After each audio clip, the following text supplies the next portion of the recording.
Abra sua Bíblia. A epístola, no trecho que nós lemos, né? 2 Tessalonicenses.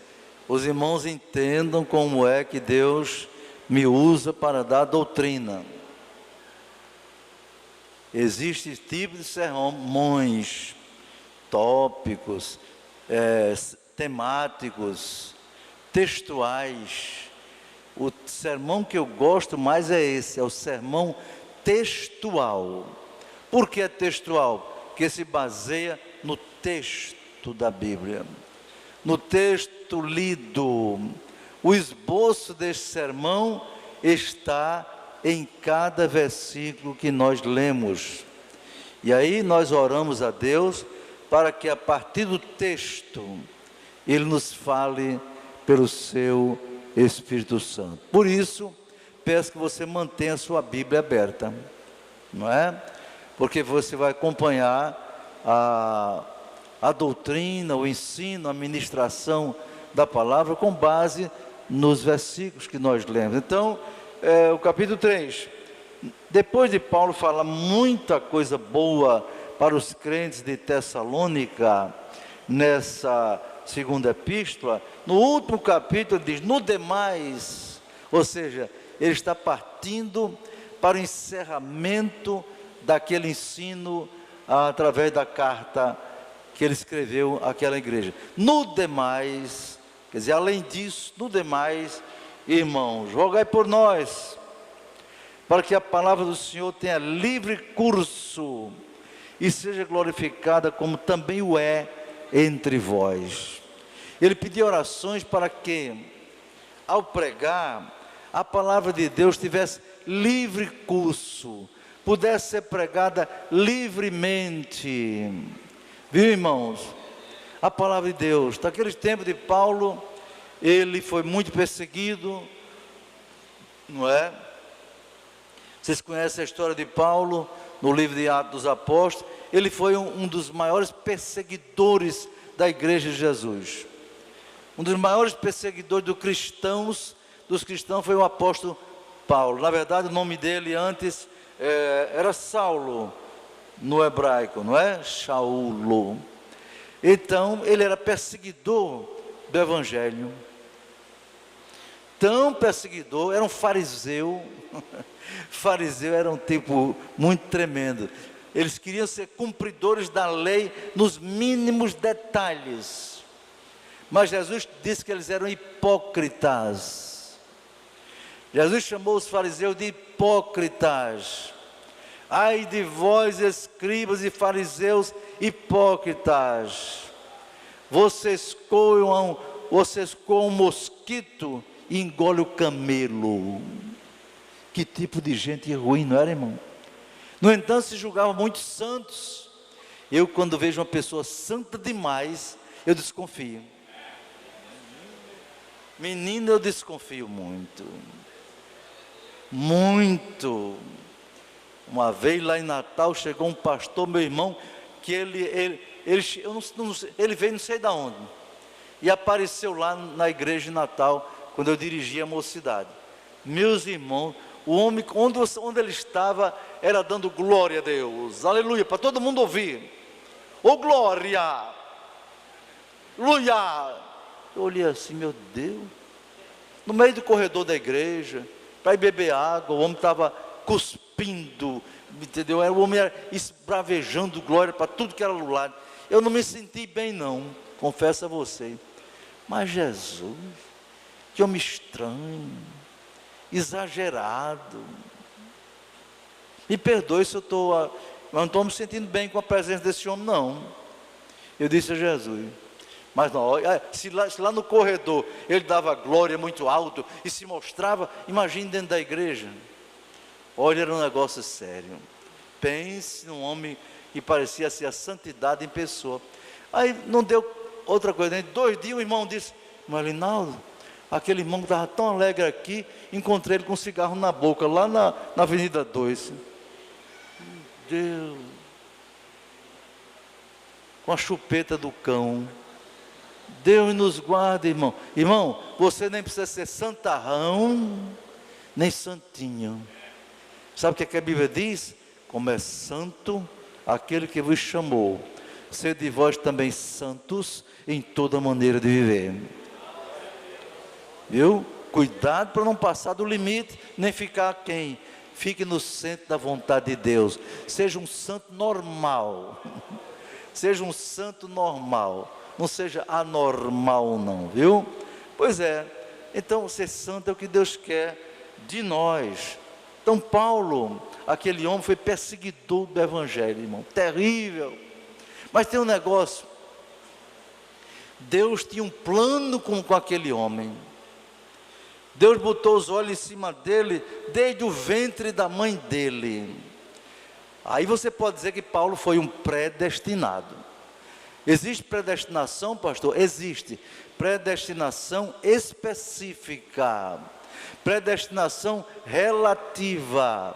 Quando Deus escolhe alguém com a sua soberania para um propósito específico e um propósito especial. Para cada pessoa individualmente, não é assim não. Para cada pessoa Deus tem um plano. Sabe que plano é? É o plano da salvação. Para certas pessoas Ele tem um plano. Por exemplo, eu, quando era adolescente, eu não sabia escrever nada, irmão. Pensa num sujeito tímido. Eu estava na igreja e via o pastor dando oportunidade ao povo para contar bênção, para falar de... Meu Deus, tomara que o pastor não me chame nunca, porque eu não sei o que dizer. Não, Deus me guarde. O pastor dizia assim: no próximo culto eu vou dar a oportunidade de chamar alguém. Venho nada. Poderia olhar para mim assim, querer me dar oportunidade? Não. Eu tinha medo. Viu? Na faculdade, na escola, faculdade não, para escrever era uma luta. Acontece que minha mãe, Milza Renovato, e já está com o Senhor. Minha mãe gostava tanto de igreja, que alguém botou um apelido nela de barata de igreja. Já pensou? Quando ela era jovem, adolescente, moça, só queria estar na igreja, sim, de oração, nos cultos. Mas mamãe, antes de eu ir para o exército, ser sargento do exército, ela orando, ela disse: Deus me falou que Elinaldo vai ser um ministro. Aí eu pensava assim, deve ser ministro do governo, sei lá. Complicado para mim isso. Mas desde que no plano de Deus, Ele queria que eu fosse um ministro do evangelho. Como é que você vai ser ministro do evangelho que não sabe falar, não sabe escrever? Complicado, não é? Aí quando Deus me chamou para dirigir a mocidade de Natal, dirigi 20 anos, né? Quando eu me casei em 65, viu? E Jesus me batizou com o Espírito Santo no mesmo ano. O saudoso pastor João Batista da Silva, homem de Deus, foi considerado até o apóstolo do Nordeste.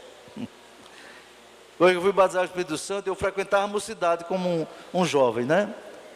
Ele mandou me chamar. Meu jovem, eu orei a Deus, pedindo que Ele mandasse um dirigente da mocidade. Eu não dirigia não. Quem estava dirigindo interinamente, temporariamente, era uma jovem. Porque todo dirigente de mocidade, irmão, o que é que tem a ver isso com a doutrina? Tem. Você vê como é que Deus faz na vida da gente. Ninguém passava mais do que um ano. Ninguém passava mais do que um ano dirigindo mocidade. Por quê? Pensa, naquele tempo o povo dava trabalho, imagine hoje, hein? Todo ano o dirigente no fim do ano entregava. Ou se entregava no meio do ano. Aí o pastor me chama e diz: jovem, eu estava de olho em você. E eu pedi a Deus que me desse um dirigente de mocidade e eu olhava para você. Viu? Eu era solteiro ainda. E então, eu orei a Deus: Senhor, se esse rapaz é para ser o dirigente da mocidade, ele orava para mim. Então, faz ele se casar e depois batize ele com o Espírito Santo. Aí quando o pastor viu que eu me casei, já me batizou, ele me chamou para assumir. Então, dirigindo a mocidade, eu senti necessidade, irmão, de ter a palavra, de dar a palavra e de escrever alguma coisa. Aí comecei a escrever numa maquinazinha datilografia, Olivetti Letera 22, desse tamanho. Comecei a escrever uns estudozinhos, fui pedindo a Deus, Ele foi me dando, e eu comecei a escrever e comecei a ensinar. Pois não é que Deus despertou em mim o dom para escritor, irmão? Aí de repente aí comecei a escrever e não parei mais até hoje. Oh meu Deus, até esqueci, uma irmã pediu para eu trazer o livro e eu não trouxe, mas vou dar um jeito, viu? Escrever, falar, daqui a pouco pronto, aí Deus soltou minha língua e eu passei a falar até demais, até além da conta, sabe? Deus faz assim, viu, irmão? Deus chamou Paulo daquela maneira, ele perseguindo o evangelho. Aí Deus disse: vou pegar ele no meio do caminho para Damasco. Lá ia Saulo, talvez num cavalo bonito, não é? Ou numa carruagem, para prender os crentes até fora de Israel. Ia prender na Síria, em Damasco, ia prender. Tinha ordem dos sacerdotes para prender, botar na cadeia, homem, mulher, criança, tudo. Lá vai o fariseu em cima do cavalo, com a guarda especial, não é verdade? De repente, uma luz veio do céu, mais forte do que o sol, bateu em cima dele, né? que ele caiu, ele ficou cego, caiu no chão. Imagina aquela cena, os soldados vendo o seu chefe, o seu líder famoso, caído no chão, cego. E uma voz lá do céu disse: Saulo, Saulo, por que me persegue? Não é? Agora o fariseu, sem ver ninguém e cego, diz: quem és, Senhor? O camarada é todo cheio de razão, de poder humano, né? Mas quando Deus derruba ele no instante reconhece que Deus é Senhor. Quem és, Senhor? Eu sou Jesus a quem tu persegues. Duro é para ti lutar contra mim. Mas vai, entra lá em Damasco, que eu vou mandar alguém para falar com você. Aí o fariseu foi, se hospedou na casa do irmão. Deus falou com um homem tão simples, desconhecido: vá na casa de fulano de tal, na rua direita, e lá tem um homem muito famoso. Vai dizer para ele, viu, que eu escolhi ele para ser minha testemunha perante reis, governadores e sacerdotes e todo mundo. Chegou lá, o pobre do Saulo estava cego. Aí o Ananias diz: irmão Saulo, Jesus mandou te dizer assim, assim, e eu vim por orar por você. E quando ele orou por Saulo, as escamas caíram dos olhos e ele viu novamente. Está vendo, irmão? Este homem,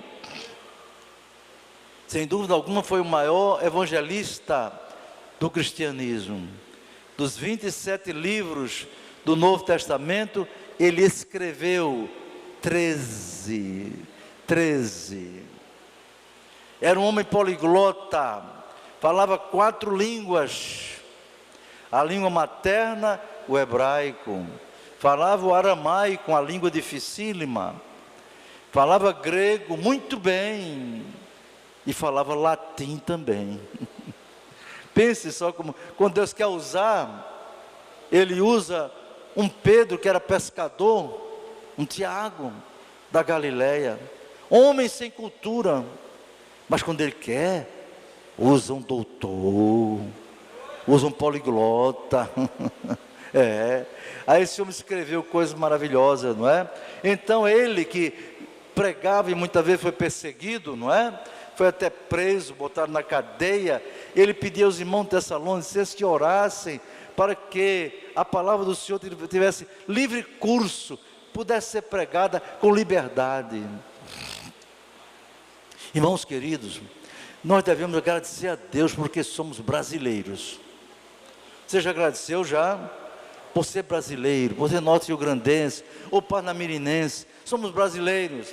aqui em nosso país existe liberdade de culto. A igreja pode pregar o evangelho em qualquer lugar.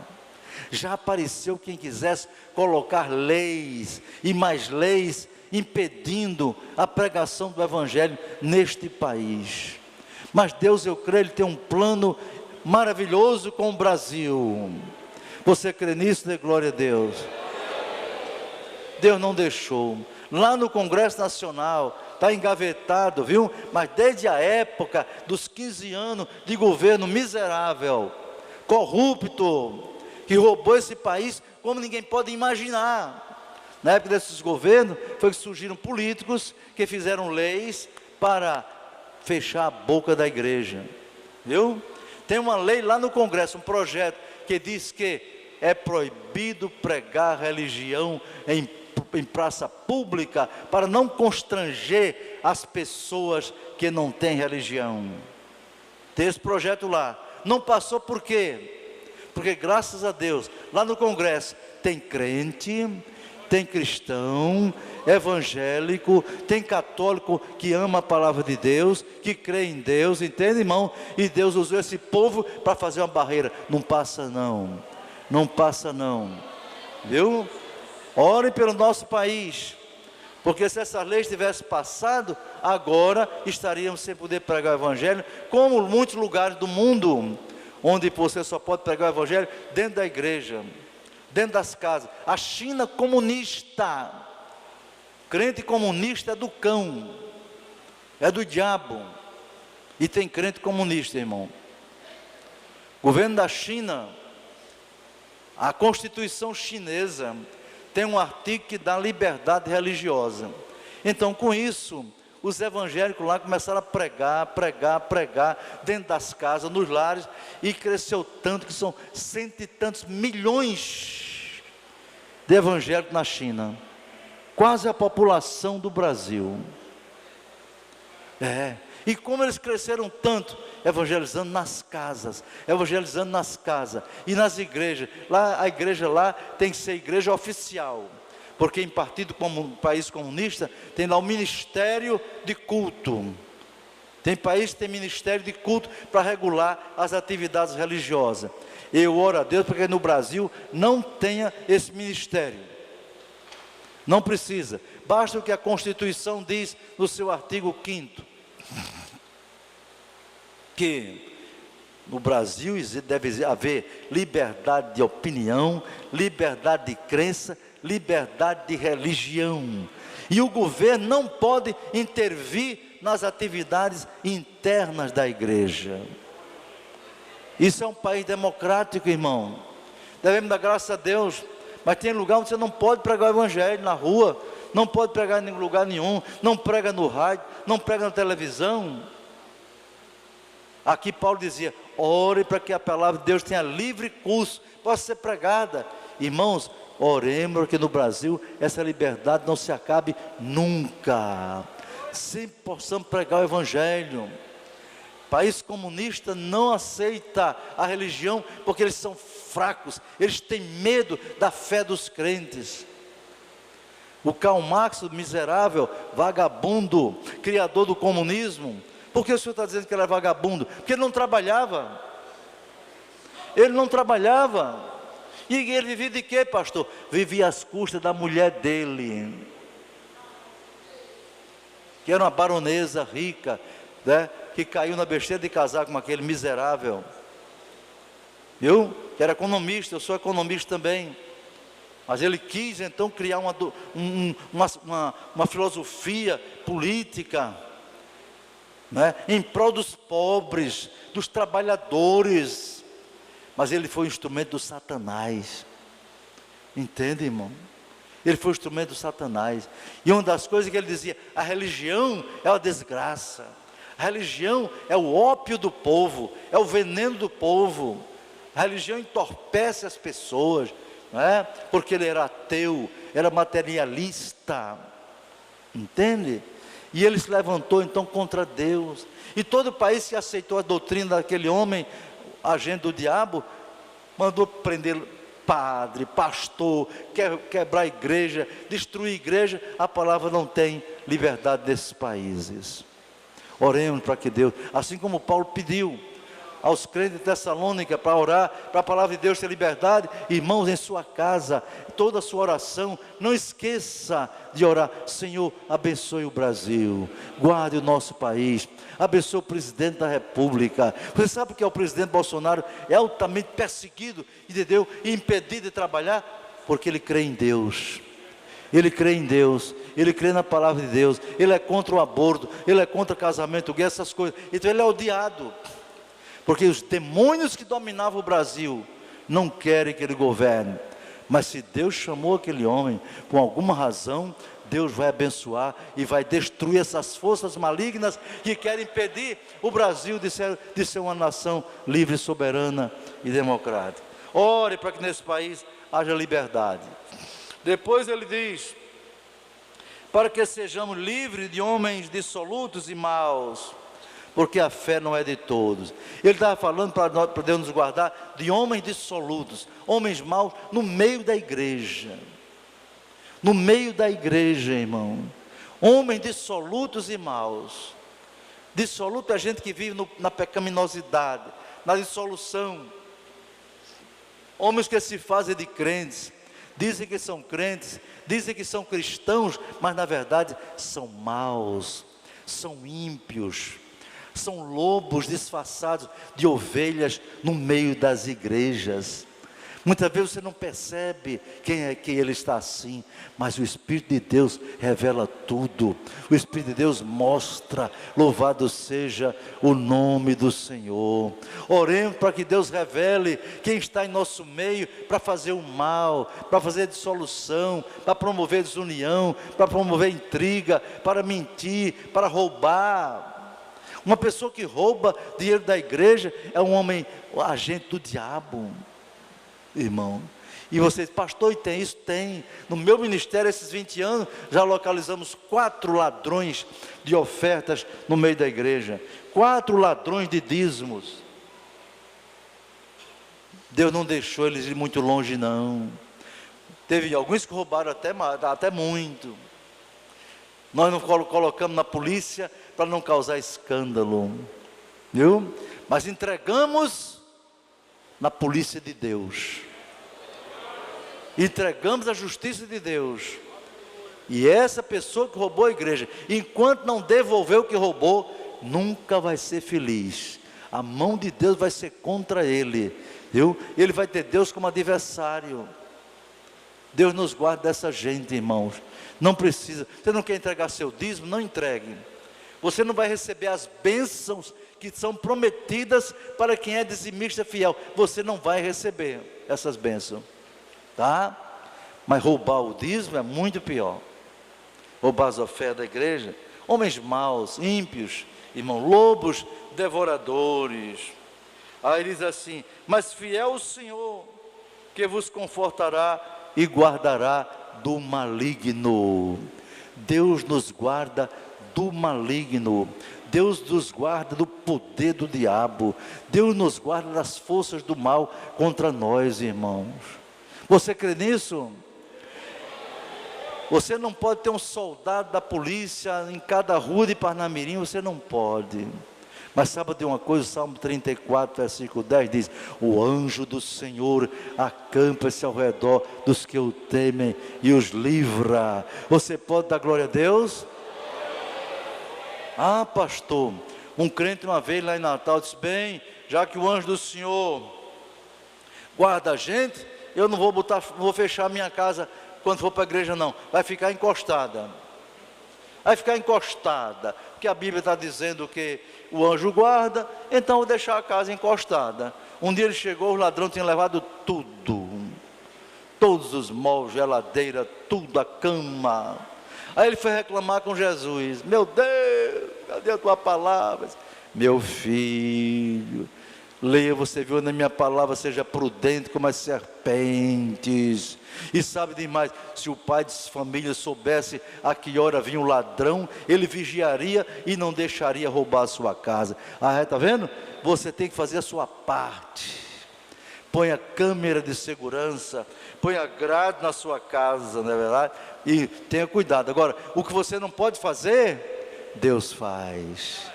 Mas o que você pode fazer, faça. Faça. Coloque alarme no seu carro. Melhor do que alarme, sabe o que é, irmão?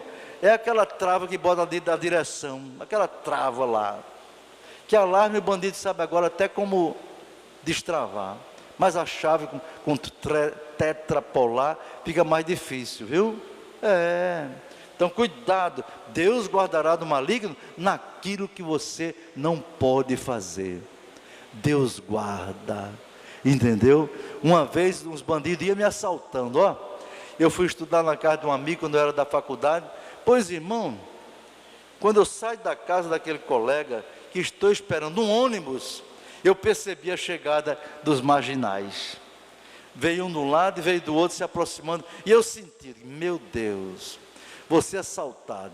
Quando eu disse, você é assaltado, lá veio um táxi. Eu dei a mão com o táxi parou, eu entrei e eles ficaram olhando para o outro. Feito uns bestas lá. E eu disse, graças a Deus, louvado seja o nome do Senhor, não é?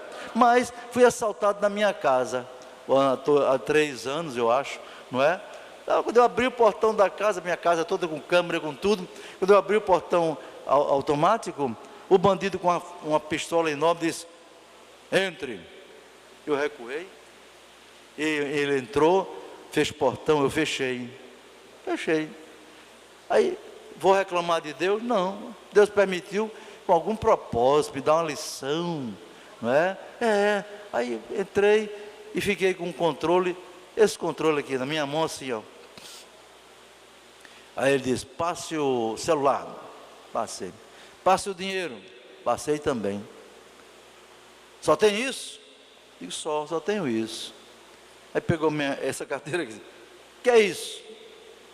Digo, minha carteira de documento. Ele foi e jogou em cima da mala do carro, que nem veio que tinha cartão de crédito, nada. Aí disse, moço, você já tem o que você pediu, vai embora. Ele me tratou mal e disse, eu posso dar um tiro no senhor. Só eu e ele de frente, a menos de 1 metro. Aí meu irmão, Deus me deu uma calma, né, tremenda. Aí eu disse assim para ele, moço, eu sou servo do Deus Altíssimo. Olhando bem nos olhos dele assim. Eu sou servo do Deus Altíssimo. Irmãos, o que ele viu, o que ele sentiu, eu não sei.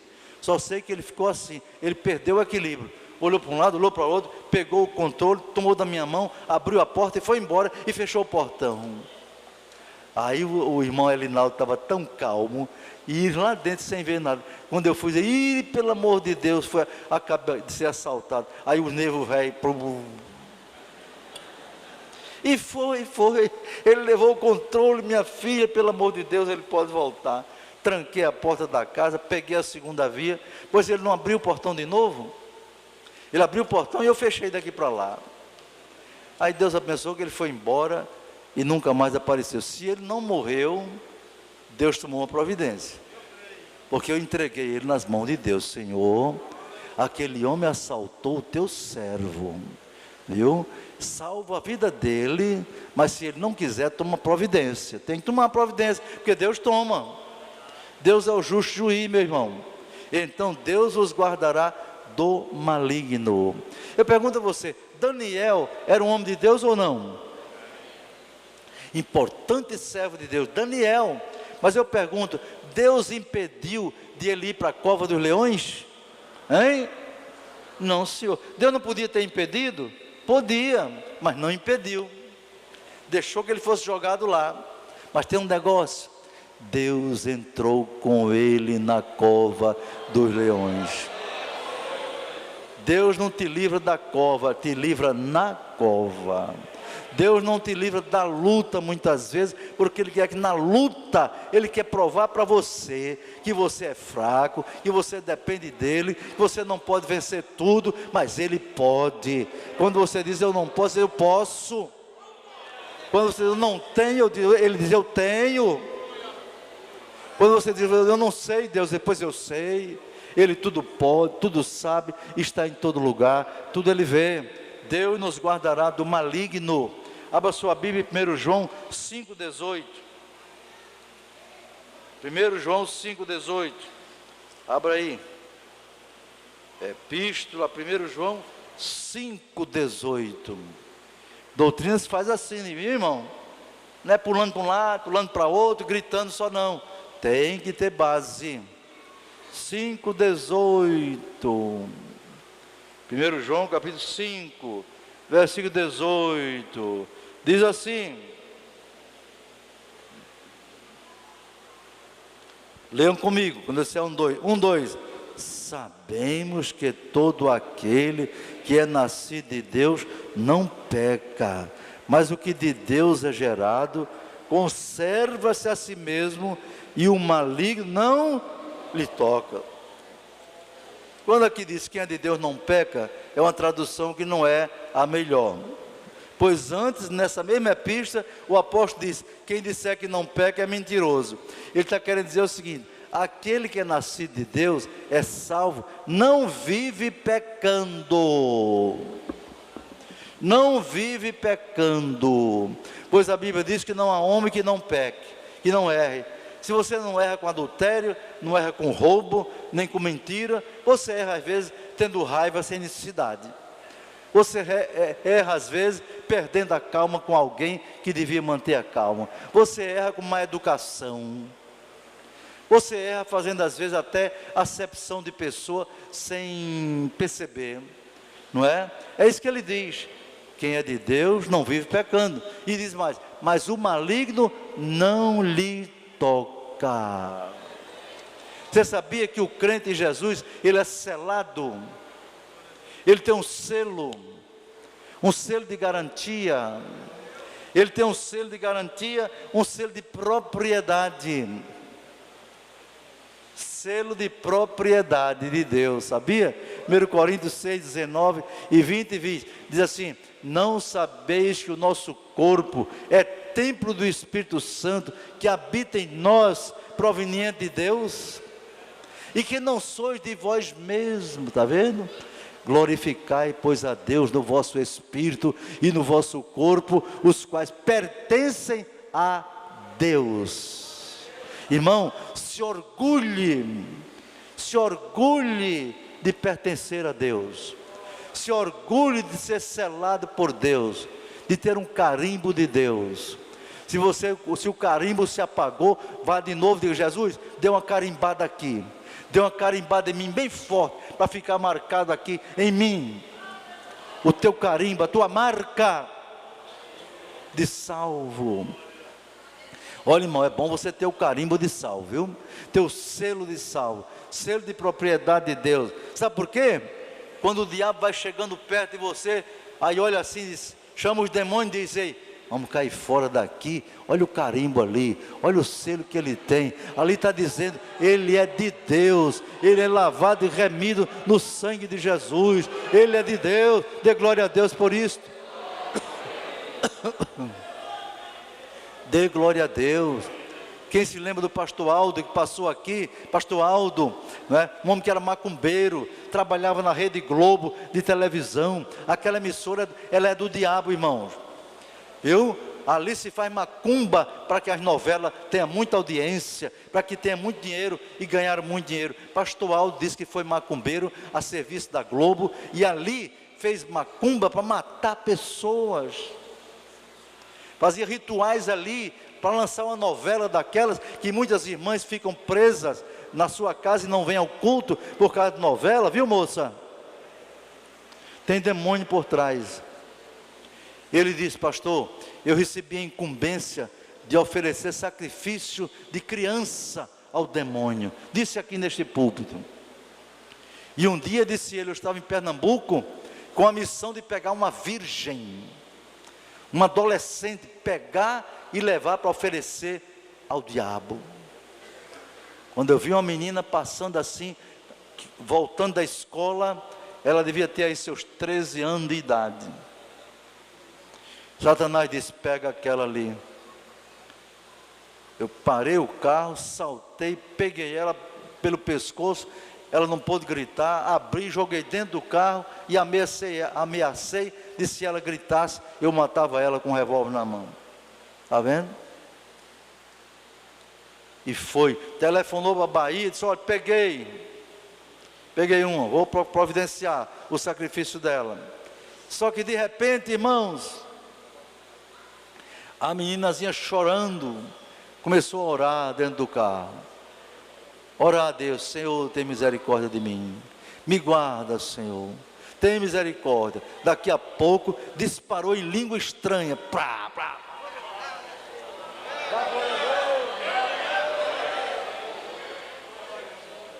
disparou em língua estranha.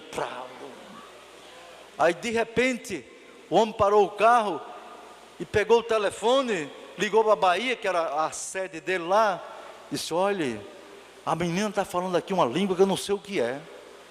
Eu não sei o que é. Parou o carro. E tem outra coisa, aqui tem um homem aqui com uns 3 metros de altura, um homem grande e forte. Grande e forte. Eu estou apavorado. O que é que eu faço?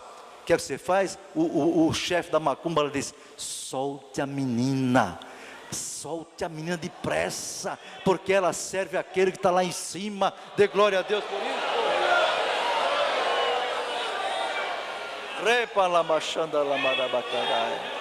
Solte a menina. O Senhor vos guardará do maligno. Sabe, irmão, você precisa ter o selo de Deus na sua vida. Você precisa ter o carimbo de Deus na tua vida. Cuidado que tem muito carimbo por aí, viu? Crente fajuta, crente falso, crente mentiroso, crente hipócrita. Esse não tem proteção não, está garantido de nada. Mas se você tiver o carimbo de: esse é um crente santo, é uma crente santa, o diabo foge com medo, irmão. O diabo foge com medo de um crente cheio do Espírito Santo de Deus. Por isso eu digo para as meninas, para os meninos, para os adultos, para todo mundo: procure todo dia entrar na presença de Deus e se encher do Espírito. É mandamento da palavra: enchei-vos do Espírito. Crente batizado com o Espírito Santo faz 5 anos que não fala língua. Para que foi esse batismo? Não foi para você falar língua só. Você fala língua porque é batizado, mas você é batizado para ser um crente cheio de poder, para testemunhar de Jesus. Entendeu? Então, queridos, fique com essa palavra: o Senhor guardará do maligno.